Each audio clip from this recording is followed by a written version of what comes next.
Hey, this is Russ from the Infectious Groove podcast. Thanks for checking out our interview. Please hit the like button and remember to subscribe, share, and leave us a comment. You can also find and subscribe to the Infectious Groove podcast on your favorite podcast provider. Then check back with us on YouTube for a new vinyl video every Thursday. Now, here's the interview. Hey everybody, I am your host. This is Russ, and I have along with me, as always, Michelle and Kyle. How you guys doing? Oh yeah, we're great. How are you? Doing absolutely wonderful. And do you know why that I'm doing wonderful? Why are you doing so wonderful? We have a special guest with us for the entire episode this time, which is amazing. You know him as the frontman of Yngwie Malmsteen's Rising Force. You know him as the lead singer of Talisman. You know him from when he fronted Journey. He's a solo artist. He's been with Trans-Siberian Orchestra for over a decade. He's 1/5 of the Sons of Apollo. We would ask our listeners at this time to stand up and shout for Jeff Scott Soto joining the show. Jeff. Oh, he did it! I had to fix my frames. I'm looking at my screen here, and I just realized they were completely out of whack. Rearranging my office, and I guess I'm just nudging things, and I can't let people see my unbalanced frames. I felt so bad when we started. We're not even running video on this. Like, we're only using the video to see you right now. Like, this is going to be a podcast form. And as soon as I started talking, I was like, oh no, he's fixing his frames for no reason. Well, we can see them. Just in case. It's kind of the same thing. You make sure your zipper's up, right? No matter what. Just for me and my incredible child that's inside me, one more time, stand up and shout for Jeff Scott Soto. Will you give it to me one more time? No. Damn. Gotta pay for the next one, man. Damn. That's what they got Cameo for. Damn. Well, you know what? I'll take the freebie for sure. So what's cool about this is we have Jeff along for the ride for this whole episode, which is really cool. The main discussion that we're going to get into later on is going to be the greatest and our favorite love songs of all time. And we're going to do this just as a roundtable and include Jeff into it, like not put you on the spot or grill you about your favorite love songs, but just have you mention some of yours and what we think of them and some of ours and what you think of them. Should be pretty cool. We do have I'm going to sing my favorites if that's okay. Oh yeah, that's totally fine. Love that. Yeah, we're going to do Name That Tune. Sweet. I should tell you that you're dealing with a couple of youngins here where they sometimes they get a very blank look on their face when I name certain songs or certain artists. So I'll be with you for the whole ride, though. That's for sure. So let's jump into our normal segments real quick here. And the first one we're going to convert a little bit, and it's the one we always start off with. Music news. So music news, instead of going around the league and hearing everything that's going on, we're going to convert this to Soto news. And Jeff, what is going on, man? You are always up to something. What do you got going right now? And I was sweating when this whole COVID thing went down and we were all locked down and they said we can't tour anymore. I'm like, what am I going to do all this time? And eat your words, right? Yeah. Be careful what you wish for, because I have been nonstop. I think I stopped counting at like 60 something. I think 70 songs that I've sung, whether it's part of an album, whether I'm just doing backing vocals or doing sessions, since I got home from the tour. What was it? March 4th, I landed. Yeah. I landed from Europe, went straight to see Kiss. 60 or 70 songs you said you've sang since then? Good Lord. So if you're looking at March 4th until July 4th, let's just go with a 4-month ratio. I think it came out to like a half a song a day, basically. Since I got home from the tour. I had to finish my solo album. I started working on it before the Sons of Apollo tour. I basically sang the whole thing, but I just come off the TSO tour, so my voice was just trash. I got it done as well as I could, and we started rehearsals, and then I hit the road with Sons of Apollo, and even then my voice was trashed. And then I had to come home during the break and fix a couple things vocally before we were heading out to Europe. And I'm just like, oh my God, I need a break, because now we're going to go to Europe and I got to use my voice again for another run. So fortunately and unfortunately, obviously, we only got to 4 shows on the European tour before we decided to pull the plug. And I don't want to pat ourselves in the back, but we were kind of trendsetters. There were only a handful of other artists that said, you know what, screw this, we're going home. Mm-hmm. We saw the writing was on the wall. Especially, we've been around the block a few times. We kind of know we kind of know danger signs and danger zones when we see them. So we decided to pull the plug, and then that's when the domino effect. Everybody was pulling plugs on tours. Anyway, from that, as I got home, I truly got to just like chill a few days and kind of hunker down and realize that we were going to go into full lockdown. But during that time, I was resting my voice, and that's when I went back and just really dug into my solo album. So that's 11 songs I had to get done. Got that out of the way. And then while I was doing that, I was co-writing songs for my keyboard / second guitar player in the band, Soto. I got him a deal with Frontiers Records, a group called Spectra. And the conditions of that, I had to co-write and co-produce the album with the same guy I did my album with. So I had to write another 11 songs, and I had to sing all those to demo them for him, backing vocals included, because he's basically going to be singing the songs that we wrote for his album. Oh, that light work. So while I was doing that, I was getting a couple songs at a time from the Wet project, and I was singing the Wet album. So that's just 3 albums in the course of like 2 months. That alone, and then you throw in the Hammer to Fall thing, the Brian May All Star thing that we did. I sang on like when you just sing with Brian May. Another one when Brian and Roger played along with each other for "We Are the Champions." That one didn't get as much attention because unfortunately they did it with Adam, and of course Adam's going to get all the hoopla. Yeah, sure. So I did that. I did Imagine with my buddy Nathan James. I did the Winger one, Better Days Coming. I was just doing all these quarantine videos all of a sudden and doing some of my own.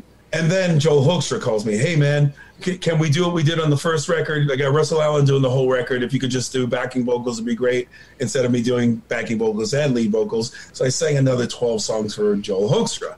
So that's 4 records in the course of 3 months.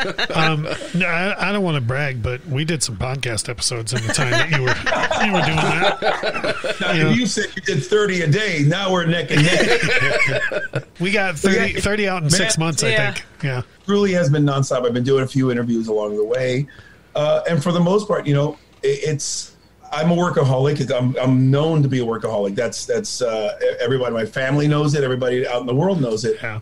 So when I'm home, even when I'm resting, I can't help it. I got to keep the wheel spinning because I don't want to lose the creativity bug. I don't want to lose the everything that got me to this point.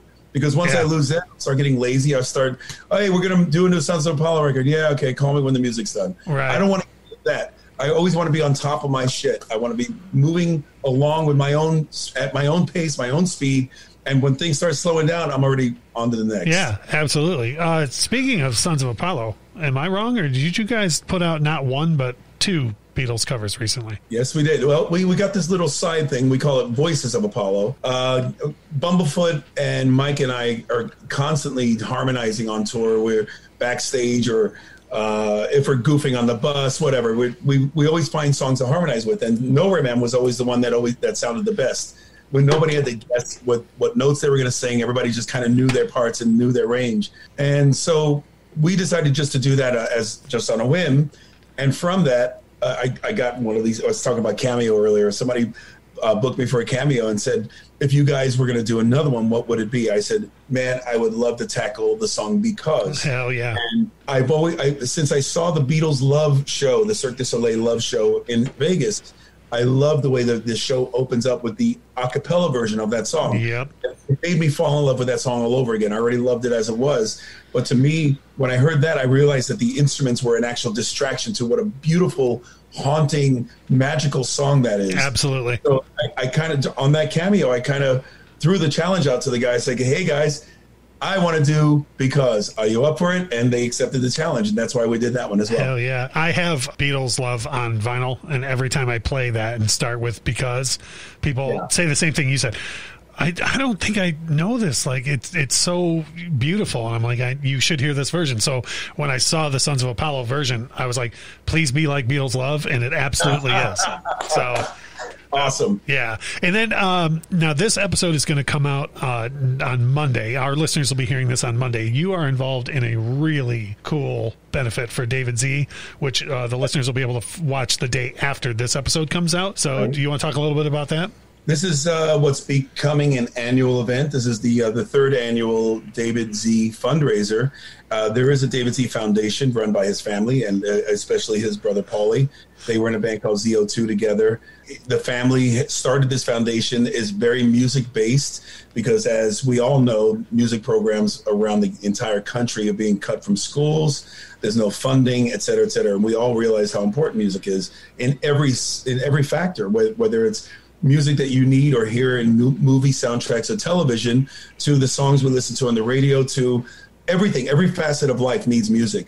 And without music programs, how are we going to get our youth involved in music? How are we going to get them associating their lives with music and the idea of playing an instrument and continuing everything that we love so much? So this program is actually really focused on that. It's something David would have absolutely loved, and his family knows that, and this is one of the reasons why we're doing this. All the money goes towards the David Z Foundation, and as far as we're concerned, it's the anniversary of the day we lost him. So from that, we get to pay tribute, get to pay remembrance, but also celebrate his life, and doing it in this way is the only way for us. Which is awesome. Like the cause is awesome. The date that it's picked on, the anniversary that we lost David, is great. And did you see the lineup? Holy moly! Okay, did I not? Last night you tweeted about this. I didn't know all those people were involved. You tweeted about it last night. I want to say around, I don't know, midnight my time or so, and I instantly put it on Facebook and I said, "Holy crap! Look at the lineup involved in this. Like, just for me alone, the guys from King's X." Sweethearts, like awesome, like incredible musicians. Rob Affuso, I love Rob Affuso. What a fantastic drummer. Ricky Rocket. Most of the Sons of Apollo are there. I think Snyder, absolutely. It's just star packed. Yeah, and it's just it really is a tribute and a testament to who and what David was. He had a lot of friends in this business, and a lot of people knew of him. And unfortunately, the majority of people knew of him after his passing. Mm-hmm. It's usually the unfortunate way that somebody gets to learn about somebody else that they should have known about before while they were still alive. But at least we are grateful that we get to continue and share his memory and share his name in something like this. And just to see the love of everybody being a part of it is unbelievable. Absolutely. I'm giddy about watching that on Tuesday. Like, looks great. I can't wait. Even if you were quote unquote younger and you look at the lineup and you say, well, I don't know who, Rob Affuso is or whatever, just the cause. Like if you've bought an album in your life, you owe it to everyone to pay that forward and support the arts and teaching younger people about music and how to, all of us want to know how we're going to dig ourselves out of this hole that we're in with all this transparent music. Like, this is the way, teaching younger kids about it. This is so important to a lot of us, the whole pay it forward spectrum of what we do. And this is one of the things I wish I had programs or help or somebody kind of holding my hand and leading the way or patting me on the back. A lot of us didn't have that luxury. We only had our own drive, our own ambitions, and our own love for music to get us where we are. And now if we can actually take that and kind of help somebody along that path, especially, I get the question all the time, what kind of advice would you give to young musicians? Everything's changed so much. We grew up with albums and 8-tracks and cassettes. Maybe some of you there, not so much. But I make the two of them listen to vinyl constantly. So I own a lot of vinyl. Physical product in general has just gone by the wayside. Everything's air now. It's all MP3s. It's all streaming. No physical holding and smelling of a product. When you open that album, you pull that vinyl, man, it takes you back. It takes you to another place that doesn't exist anymore. So, of course, it's important for us to share what we experienced, to share everything that we knew and love in music, and kind of force feed it so it makes the younger generation want to experience that. Yeah. As opposed to, I don't need to read the liner notes. I don't care who produced this. I don't care who's playing the triangle in the background. It's cool to know that stuff. Absolutely. One thing we do, I don't know if Ron told you, but literally, like, you can't see it right now on your camera angle, but we're sitting in the middle of my music haven where I have a ridiculous amount of vinyl, and we have people over every Friday to play records. And one of my favorite things is when a quote unquote younger person, when I catch them looking at that, like the liner notes or the looking at the gatefold on something, there we go. That's cool. Yeah. That's so cool. An album. It's cool. Yep. Is that a gatefold? There, I can't tell. It's a gatefold, yeah. Oh, there we go. Yes. No, I think there's something to be said for the whole gatefold, the liner notes, like everything. Jack White had a really good quote about that, about like the ownership of it. Like you have more reverence for the record. Oh, in a Rice Innersleeve. That's me being a music nerd. That's a Rice Innersleeve. Hell yes. It's cool, man. It's just it's something that just can't be replicated with just streaming and playing a song. And here's a trillion songs on an iPad or an iPod. There's no personal connection with it. It's all it is. You're hearing it. It's like here today, gone today. And I think that's as important as the influence of teaching and advancing somebody that wants to get into music. You've got to give all that knowledge to go by. You can. I started to keep cutting you up. No, when go ahead. Growing up, somebody came to me once. I was in a band called Eyes, and it's before we got signed. I think it was like 1989. It was our attorney actually, and he was shopping the album. It was at the demo stages, and he came up to me one day at one of the meetings, and he goes, "You know what? Your voice reminds me of what Sam Cooke would sound like if he were alive singing hard rock music." Damn it! Oh my God! I remember so many interviews and so many people talking about how Steve Perry had such a huge influence of Sam Cooke. Yeah. Hang on a second. If Steve Perry got the Sam Cooke thing, I must have gotten the Sam Cooke thing via Perry. Sure. I'm going to bypass Perry and I'm going to go straight to the source. And then I'm like, oh my God, this is where I got all this shit from. Yeah, sir. And that is the most important part, the most important lesson in music. Don't just be influenced by the stuff you like and listen to. Go back to the stuff that your influences listen to and were influenced by. You go back to that, and then it makes you want to go back even further. Sam Cooke was influenced by Nat King Cole. You get a whole line of references that led you to the main reason why you're doing what you're doing today. Yep. Like literally all I can do is agree. Like you guys know. I totally agree. I say these exact same things. Me and Bumblefoot are going to become music professors at some point in our lives. I will attend that class.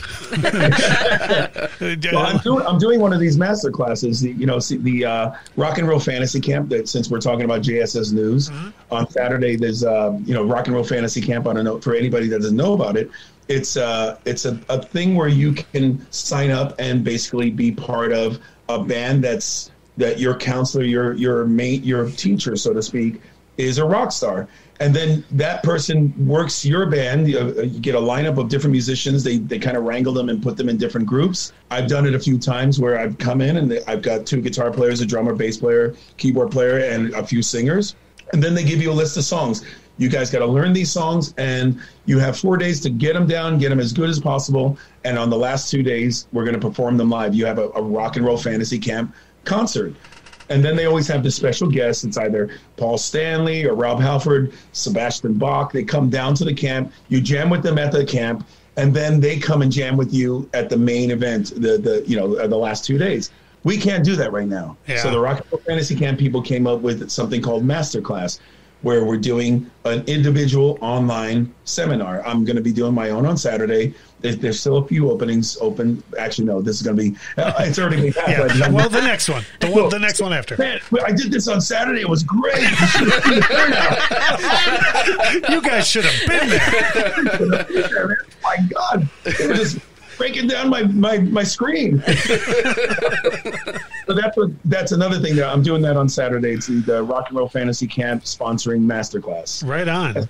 That sounds cool. And this it all harkens back to everything I've said thus far. It gives me a chance to just share my experiences. But these aren't necessarily young students. A lot of these things aren't cheap, and most of them are working class individuals. They can even be corporation owners. Majority of them are quite wealthy because, like I said, this ain't cheap. And when you want to buy into this package, it costs a bundle to get a full package or something. Sure. These guys get to live the rock and roll dream that they never got to do when they were growing up. Maybe they played in a band when they were younger. They left it behind. They worked for a living. They worked up the corporate ladder and they became corporate giants. And then they said, man, can you imagine if I got to jam with Dee Snider and Rob Halford and all? It's a dream for them. So this is what the whole incorporation of the Rock and Roll Fantasy Camp is. Hell yes. I get to be a counselor for them. I get to do it. I get to sing. I get to share what I do and kind of wrangle them and make them the best that they can be for that week. That's so rad. That's awesome. That's so cool. And then, when this whole thing goes away and we can start doing the camps again, that's got to be an unforgettable experience where someone might pay to get involved in it to say, I'm doing this thing where I hang out with Paul Stanley, but they're going to come away with an amazing appreciation for music that they didn't have before. Absolutely. So, okay, to wrap up Soto news, I know you mentioned your solo record. I know I saw on social media that you just shot a video for it. When can we expect the solo record to come out? Do you have a date for that yet? November 6th. It's. I think the news, the official word of all these things is going to come out. I probably said it before I was supposed to. But that's okay. Breaking news. Breaking news. I'm not talking to Rolling Stone here where I have to worry about knowing that it's coming out. I can do blips and blurbs, but bottom line is November 6th, 2 days after my birthday. And they're going to be dropping singles and things along the way before then. But I'm assuming the main single and video is going to drop the same day as the album. Right on. Sweet. Awesome. Well, that is going to be awesome. There's so much to look forward to. And I feel massively unproductive that I haven't cut anywhere near 70 songs since. Dude, you ain't going nowhere for a while. You got time. Yeah. Very true. Absolutely. We got nothing but time. Absolutely. And I did send you the outline, so you're familiar with these segments that we do. We're going to move on right now to our next segment, which will be very fun to have you involved with. It's an award-winning segment. Our Jammies. Michael Jackson taking us into our Jammy Jams. And for me, I can't believe this, but 2 weeks in a row, it's the same thing. And Jeff, I don't know where you stand on the Sammy and Dave situation, but I have been on a enormous Sammy kick lately, at least for the last 2 weeks, the Sammy era of Van Halen. It's the gift that keeps on giving. It's just such a powerful era of Van Halen. There's so many classic songs. Finish What You Started, Love Walks In, Feel So Good, Pound Cake, Black and Blue. What's that? Dream, one of my favorites. Oh, I didn't even put Dreams in my notes. What a jam. It's Summer Nights When It's Love. One of my favorite Hagar Van Halen era songs is Right Now. I know it's pretentious to choose something that was a single, but every single time I hear the beginning of that song, I get goosebumps. And then when that groove comes in, it's so funky and it's so groovy and it's just pocket. And then Sammy singing his nuts off it. Everything about that song just it makes me crazy. I'll say I spent a whole lot of time last week with the Van Halen Live Right Here, Right Now, the live record they did with Sammy, and I fell in love with Right Now because of that live record. I never disliked it because it was a single, but for a long time I just was like, if I was going to put on For a Lawful Call Knowledge, I'm going to listen to everything else. And in general, you always kind of skip the singles that you get that you feel sick of hearing on the radio. I mean, if I have to hear Jump and Hot for Teacher in Panama, I lose my mind. Right. I mean, we should have a category of songs that we don't want to hear for the rest of our lives. Right. I like Panama. Well, no, we talked about this last week. I was talking last week about the Sammy era. The Sammy era has all these classics, right? But I'm a huge champion of songs like Feelin', Don't Tell Me What Love Can Do, Humans Being, massive songs that people, it's a crime that people don't know that those gems are there. Right. So, and just so you know, every week we make a Spotify playlist of all the songs that we talk about on the show, specifically so we can turn people on to these songs that they need to hear more. So we will not be putting Jump in Panama. I make the playlist. They're on every classic rock station 80 times a day. Yeah, you ain't kidding either. So let's go around the room. Michelle, what are your Jammy Jams this week? So this week we had in our bonus episodes, we were trying to choose albums between Michael Jackson's Thriller and Prince's Purple Rain. Purple Rain has been everywhere. I turn on the radio and Purple Rain's on. It was on a Love Songs playlist that I put on, trying to get ready for the show. It's been following me around, and it's been in my head constantly, so it's just the whole album, besides Computer Blue. Yeah. But, the whole album has been one I've been jamming to this week. Yeah, it's a masterclass in music making, right? Purple Rain? I couldn't agree more. I guess we should get your vote on this for our tournament. If you, gun to your head, if you had to pick between Purple Rain and Thriller, which album are you picking? Hands down, without even thinking or not even second guessing, it's Purple Rain. Yeah, that's where we all are. Yep. Massive Jackson 5, Michael Jackson fan. But Prince, to me, gets the top prize mainly because he was such an amazing musician, amazing songwriter, amazing producer, performer. He had all those areas covered. Yeah. Michael Jackson was a great performer, great singer, and obviously he was a songwriter in the sense of coming up with melodies and such. But I have to go with the trifecta. I have to go with the triple, quadruple threat of somebody who could master all these insane things that are necessary to get you to that point. Yep. A great producer gets to that point. A great songwriter gets to that point. A great performer gets to that point. and Prince had all those areas covered. Yeah, that makes it unanimous. 4 out of 4. Yeah. We felt the same way. So, Kyle, what have you been listening to? You know, usually it's all over the board. Well, it still kind of is all over the board. But in preparation for the show, I found myself trying to dig into what I thought were love songs that I'd want to listen to or want other people to listen to. So I ended up listening to a lot of Sade, Desiree. That's diverse, man. Yeah. Etta James. I didn't even go onto Spotify and look for a playlist. I literally went to YouTube and was just typing in. I would type in Sade whatever, and then a bunch of her stuff would come up. And I found myself listening to all of it, and I'm like, oh my god, Sade is no joke. Oh my god, yeah. So we there's a lot of that on the Instagram page, the Infectious Groove Instagram page. We follow a lot of vinyl collectors, and there's one woman who is always posting her Sade records, and every single time I'm like, damn it, I need more of that. Yeah. You know? Oh and yeah. I always comment on it, and God bless her heart, she's always like, well, you got to start somewhere. I'm like, no, I'm well established, damn it. You don't talk to me like that. No, that's Smooth Operator. I'm sure there's another song I know from her, but Ordinary Love. You would know Ordinary Love. Oh, that's right. I remember that one. Okay. Go ahead. You have to be a fan of her voice and style to really dig in, because again, if you don't know a big line of her catalog, it's not really something you're going to stop and listen to on your own recognizances. You're only going to know what you know, and then you got to really dig into it to actually continue digging into it. No, yeah, that's true. Absolutely. Yep. So, Jeff, joining us for this segment, special guest, what are your jammy jams? What have you been listening to lately? Well, unfortunately, I'm going to be the wah answer. Because I've been so damn busy. Is it Panama and Jump? I got to be honest. I've been so damn busy writing, recording, and learning songs and just absorbing so much information. I haven't listened to anything in a while. I haven't had. It's been a few months I've listened to stuff, because everything I'm listening to is stuff I got to learn before I'm actually going to record it. And I'm still right now. I'm working on another project that I was hired a session that I'm co-writing 5 of the songs and I have to sing them. So I can't continue adding to my brain listening to other things. When I get in the car, the last thing I want to do is listen to music. I just throw on Howard Stern and XM, and that's what soothes me away from all the work that I'm doing. But if I got to go with what I've been listening to recently, man, I can't get away from Prince. It's the same thing. One of my favorite albums from Prince is Sign of the Times. Oh boy, and that's me. Oh boy, yes. Go on. You got a double album. And that thing is so diverse. It's so stupid, up and down, peaks and valleys, hills and streams. It's one of the most diverse albums that he's ever done.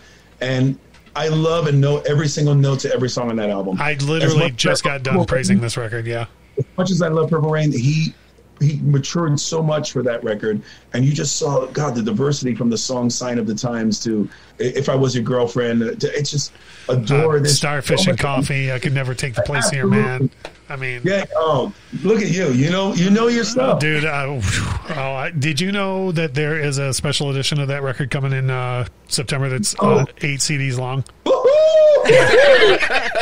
It's made my day. 63 unheard tracks from when he was recording that record. Oh. See, when the Purple Rain premiere edition, the deluxe edition came out, I either already heard or had a lot of those things already. Me too. Yeah. There's other bootlegs. But I didn't get as excited as I thought I was going to be with hearing that stuff. Hearing his version of Sex Shooter and all that. It wasn't as exciting because to me they just sound like either unfinished demos or they sound like the reason why he didn't keep them himself. Right. And why they ended up being offshoots for other artists. Yeah, and they did that with Purple Rain. They, for lack of a better term, they half-assed it. As far as the deluxe edition goes, they made up for it on 1999. They fixed it where they were like, wait, we're going to unearth the good stuff. And the Sign of the Times box set that's coming is in the same vein. We're going to get the good stuff. Yeah, gotcha. I'm all about it.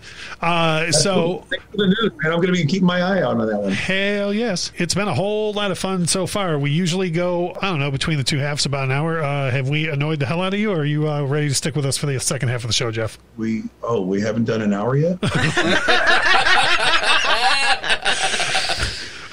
Well, that was Jeff. It feels like 2 hours already gone by. Jeez, what's going on here? Let's roll, man. Right on. All right, I'm going to take us to break, and we'll be right back in a second.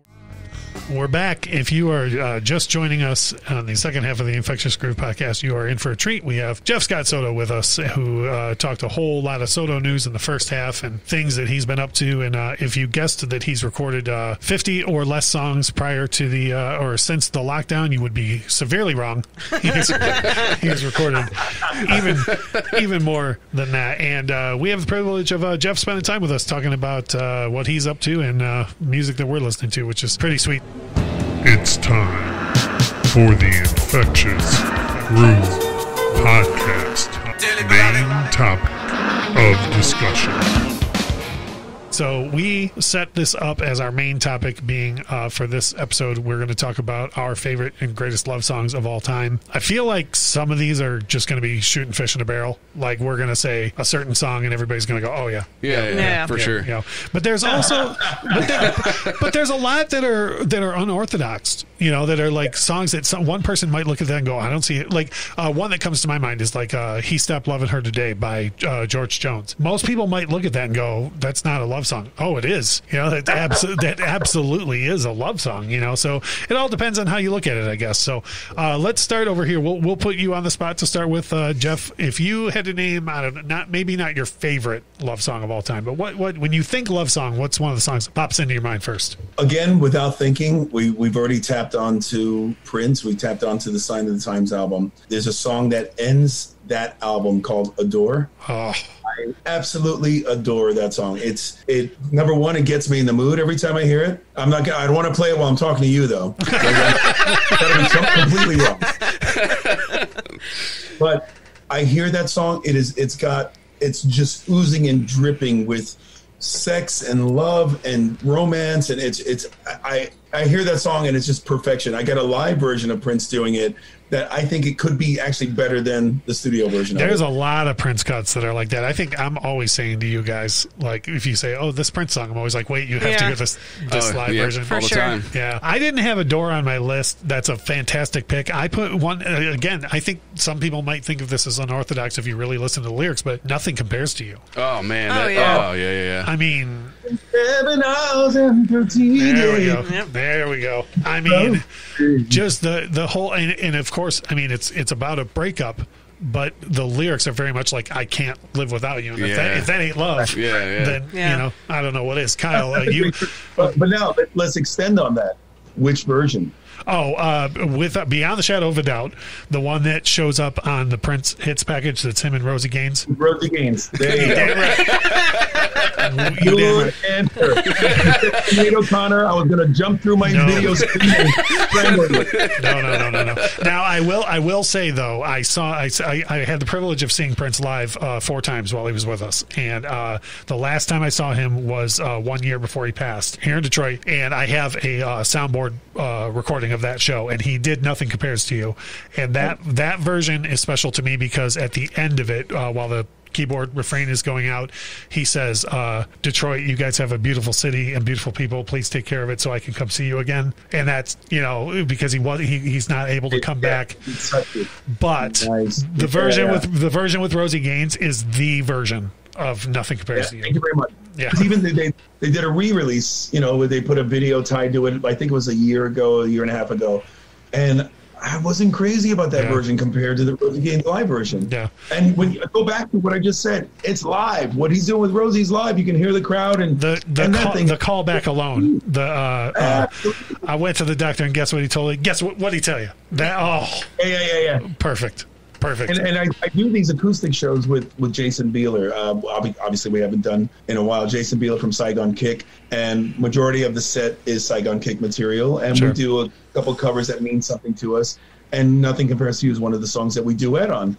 And he makes a joke. I mean, on purpose, I can't help it when he sings it kind of straight because he's not a gymnastic type of singer. But when I start singing my parts, I kind of go Rosie on him. Yes. So That's great. Really funny. We end the song and he makes some kind of quip or some kind of witty comment about, and this is why I never like to sing in front of Jeff. You know? I wouldn't be caught dead singing in front of you. I'm not trying to show him up. I'm not trying to show off. I can't help it. I love what she does to that song so much.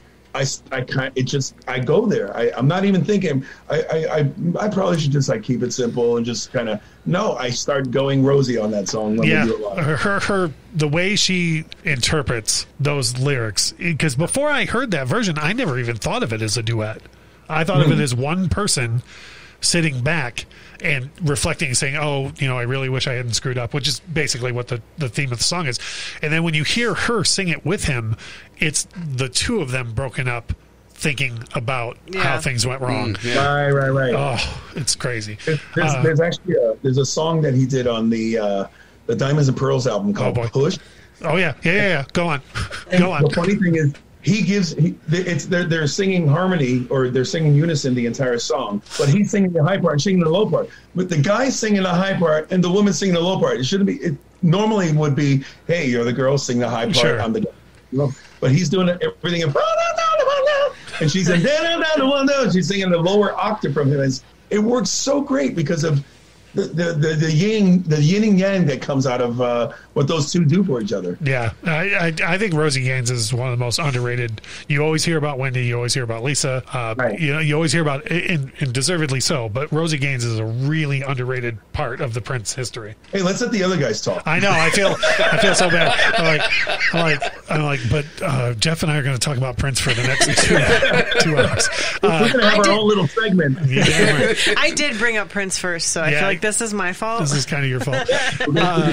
Kyle, what you are itching to he has his hand raised. You can't see it, but he has his hand raised. So I mean, I have a giant list, but when if someone was like, "Hey, what's a love song that you could think of right off the top of your head?" Chris Isaak's "Wicked Game" is one of the first things that comes to mind, just because of. I mean, I always see the video playing in my head because of it's just the black and white. Oh yeah, it's just super sexual and like. And you know who does a good metal and cover of that? Have you ever heard Him? It's a Finnish metal band. I know who Him is, but I've never heard the cover of it. Oh, dude, they do a great metal cover of it. Oh, that's awesome. Speaking of metal covers, Jeff over here does. You do you do. It doesn't qualify for this list. I guess it does. But "Give In to Me" by Michael Jackson. And that's my love for Michael. That's actually our love for Michael, because David Z was a huge, and we actually had arguments about this of the whole who's better, who's on top, Michael or Prince. And I would destroy him with all the Prince references. Oh, but Michael, Prince can't dance like Michael. Prince can't. And we would just battle each other. And there was no winner, because Dave was, if anything, he was the master debater. Sure. That's not wrong. I've been waiting so long to use that. Well, I'm glad you used it here. He was the master debater.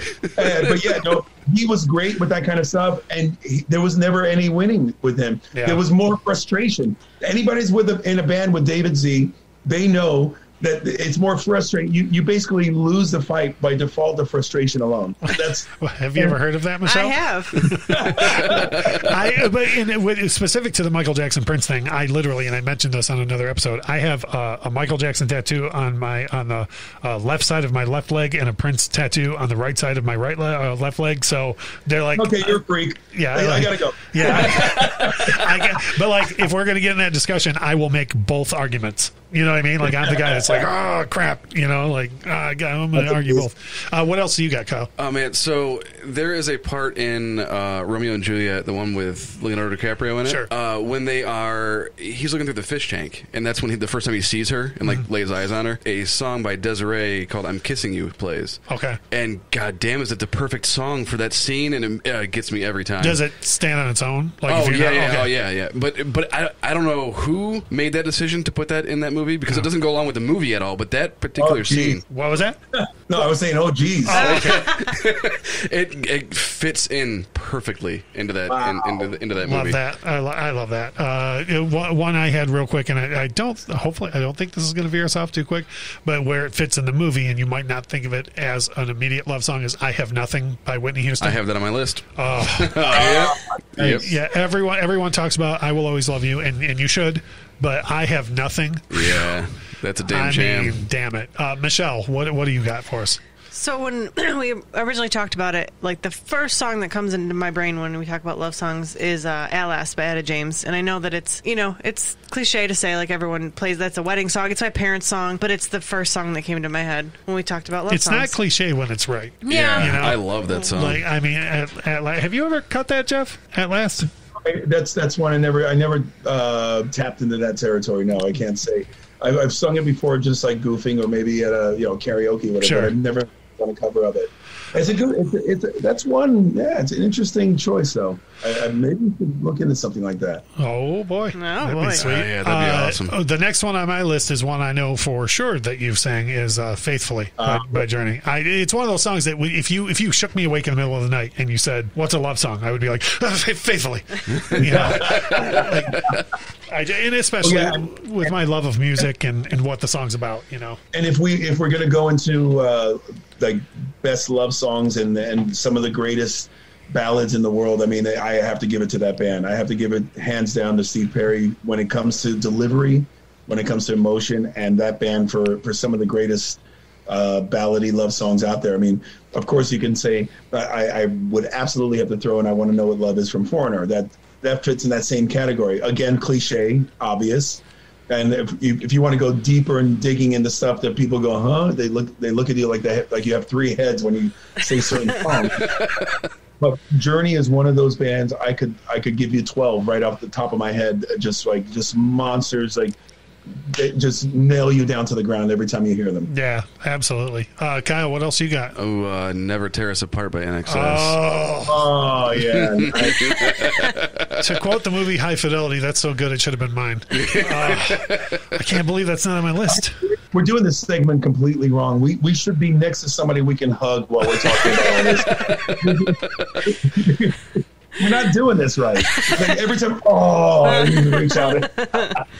I mean, what a jam! Yeah, the perfect song, the perfect writing, and the perfect guy to sing it. Yes, like Michael Hutchins delivers that song like nobody else could deliver that song. The volume goes all the way up when that song comes on every time. Yep, and as always, I have the studio record and the live album over there because I gotta have people hear both. Michelle, what else you got on your list? Only Have Eyes for You by the Flamingos. Oh, for sure. I only have eyes. There we go. You. I love that song. What a jam. I almost put that on my list, and I was like, nah, Michelle picked that. Yep.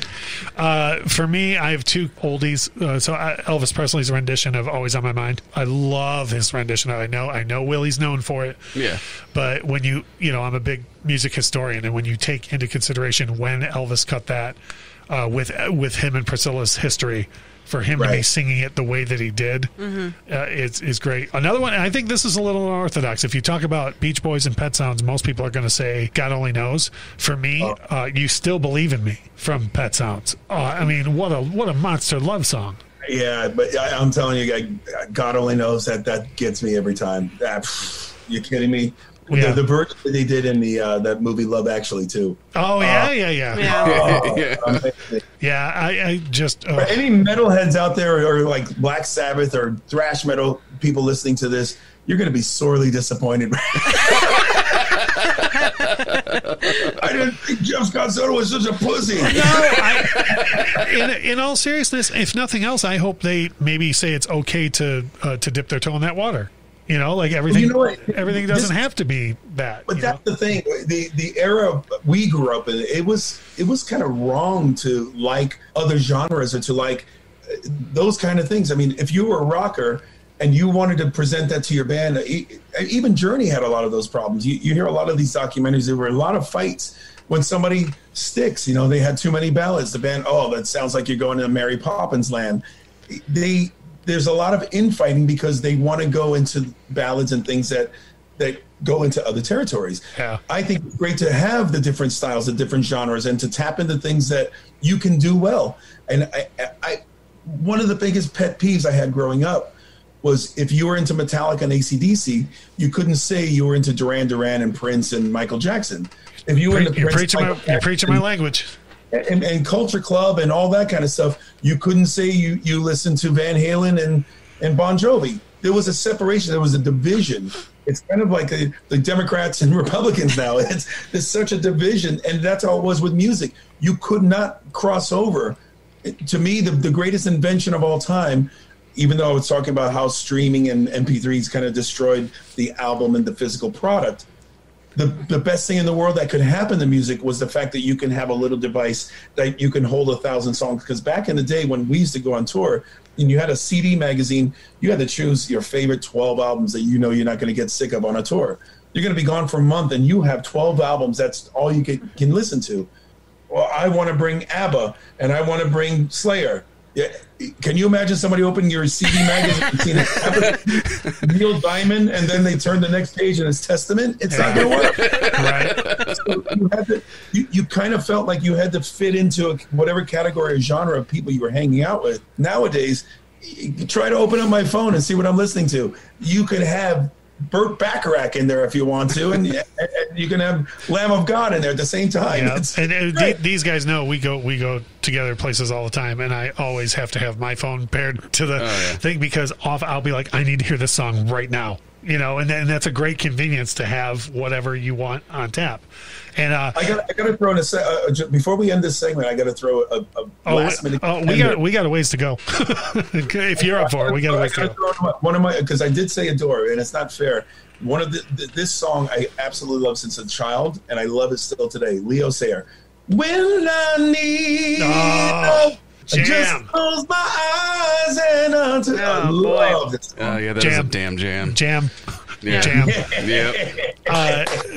To circle back real quick, you literally mentioned in the same breath Van Halen and Culture Club, and I very much remember going to a Kmart with my family, and we all went to the end cap, and my brother bought Van Halen 1984 because it was a new release, and I bought Culture Club Color by Numbers, and I remember my brother being just flat out like, you can't listen to my Van Halen album because you bought that Culture Club record, and I was just like, and I have two Culture Club songs on mine. One everyone will know. One I don't think anyone will know. But one is Time Clock of the Heart. Culture Club doing a Motown type thing. Oh, what a jam. And then the other, I don't think anybody will know this, but there's a song by Culture Club called I Just Want to Be Loved. And it's literally Boy George. It's much later in the tenure. It's from like 1999, I think. But it's just Boy George being like, I don't want any of the drama anymore. Like, I just want a simple love. Mm-hmm. It's a very basic, very cool love song. So I've got some classics. I'm gonna veer out of the. You're feeling verklempt. I think you need some time out.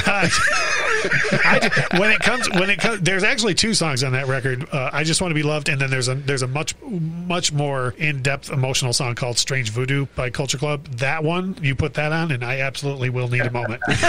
I will need a moment. Kyle, what else do you got? How do you feel about Cruisin' by Smokey Robinson? Oh yeah. Well, how do I feel about anything by Smokey Robinson? Yeah, that song specifically. It's like summertime, and I can like see myself riding in a car with my arm around, in the drop Your top. Arm around who? I was you, but I was. Your arm around whomever follows Michelle. My arm around a lady, in a convertible, cruising down Woodward like that. Like I can just see it, and I can feel it when I listen to that song. Yeah. It's I love that song. Do you have any Smokey favorites, Jeff? Well, Tears of a Clown is certainly Smokey Robinson, The Miracles. I mean, he has so many. That's probably my all-time favorite from him, though. I second that emotion. I just love the melody, that whole killer. Michelle, what else you got? I have Beyond by Leon Bridges. Oh, a new one. That is such a great cut. Have you heard much Leon Bridges? I don't even know who this is. Brother, you need to check this out. Okay, so Leon Bridges, his first record is very, very Sam Cooke. It could be another Sam Cooke record. Oh, done. So the second album is a little bit more evolved sound, and this song Beyond, I would be surprised if you listen to the song Beyond. I'll be surprised if in 30 seconds you don't love the song. Wow, it's that good. Well, see, you learned something new. Yeah, there you go. I promise I'm going back to more mainstream choices, but I got two more that I think are a little bit unorthodox. Is by Michael Jackson, Speechless and Butterflies. Oh yeah, no. Butterflies. They're both off the Invincible record. Yeah. Just sounds you make when you say when you think about certain songs. I need a fucking moment. I need some time out. It's like, hang on a second, I'll be right back. Oh god! I'm gonna take that as a compliment.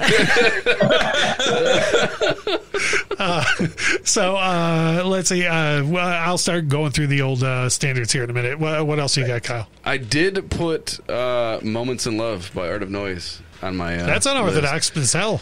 It is, yeah. Right? It is a mood making song. a procreation number. Yes. It absolutely is. Michelle, what do you got up next? Make You Feel My Love, but I really love the Adele version. Do you have a favorite version of To Make You Feel My Love, Jeff? Well, I don't know what song that is. Oh, you do. The Adele version. Yeah, okay. That one. That's the. Bob Dylan? Who wrote? Dylan. I know Bob Dylan wrote it, but who had the version before Adele? Garth Brooks. That's right. Okay. Yeah, Michelle and I argue about that all the time. I love Adele's voice so much. I got to give it to the way she sells that song. It's just monstrous. I heard it first, so I heard her version before I heard anybody else's, and it speaks to me. Yeah, and I don't discount anybody else's, but that version just speaks to my soul. Yeah. And that's the problem when you really lock into something that just talks to your soul.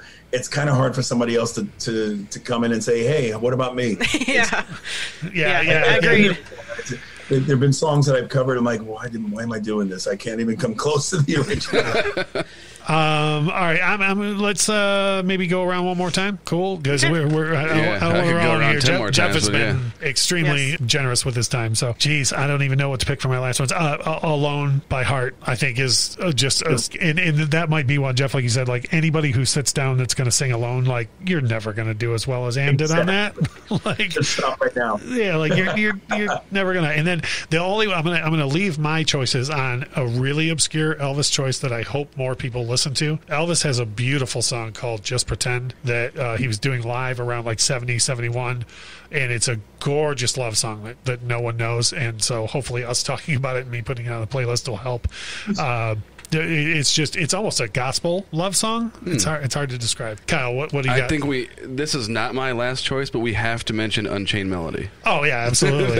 Have you ever cut that, Jeff? Have you ever cut Unchained Melody? I've never done. No, that's another one that I love just kind of doing and never just putting down for anybody to hear. It's one you love to sing but don't want to be judged on. Well, how do you beat the Righteous Brothers version? Yeah, it's really, and I've heard some great versions, but that one just takes the prize. Absolutely. Do you got another one you want to stick in there? Yeah, it's untouchable territory as far as I'm concerned. Yeah, so for sure. My last, it's a twofer, but I'm just mentioning it because I don't think that anyone listening has ever heard of this group, and I want them to go listen to it. Sure. The band's name is Skin Town. Okay. The song is Slidin' and Tonight.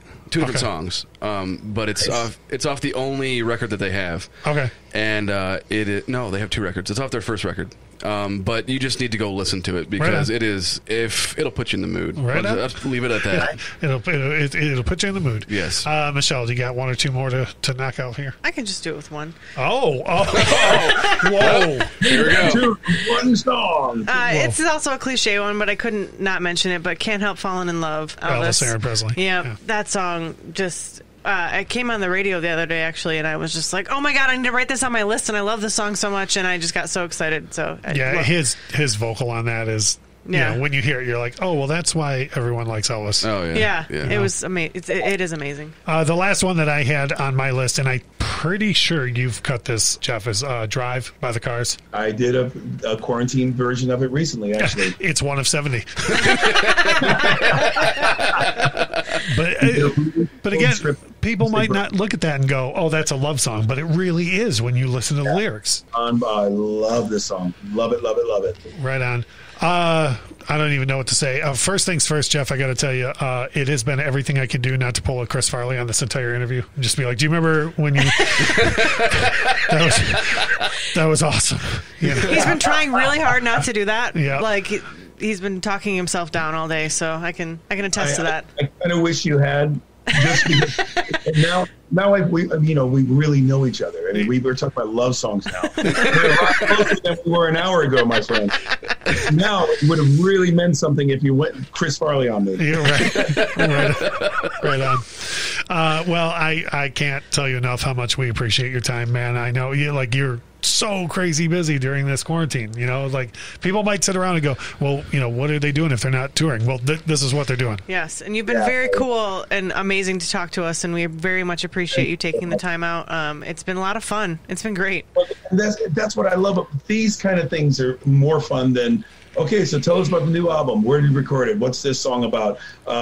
What's the process? You get so humdrum with the same information, the same questions. This is more like we're hanging out at your place and just talking shop and pulling out records and, hey, what about this one? And this is fun, man. This is a lot of fun.